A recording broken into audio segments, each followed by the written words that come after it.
একটি জটিল অস্ত্রোপচার করলেন ডক্টর অরূপ কুন্দু। পেশেন্ট রাজমিস্ত্রির কাজ করতেন। কাজ করতে গিয়ে পড়ে গিয়ে পেশেন্ট কালীপাদের স্পাইনে চোট লেগেছিল। তারপরে কালীপাদবাবুর কৌডা ইকুইনে সিন্ড্রোম দেখা দিয়েছিল, যার ফলে কালীপাদবাবুর পায়ের মাসেল দুর্বল হয়ে পড়েছিল। উনি সোজা হয়ে দাঁড়াতে পারছিলেন না।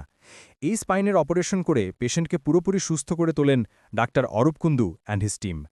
এই জন্যই দুর্গাপূজাতে লোকাল ক্লাব থেকে অরূপ কুন্দুকে বিশেষ সম্মান দেওয়ার ব্যবস্থা করেছিল। আসুন এবার শুনে নি পেশেন্ট কালীপাদবাবুর নিজের মুখে এখন উনি কেমন আছেন। ডাক্তারবাবুর কাছে এই অপারেশন করে আমি অনেক কিছু ভালো হয়েছে। একা একা পায়খানা বাথরুম যাই, অনেক কিছু ব্যায়াম শিখেছি পাইনি।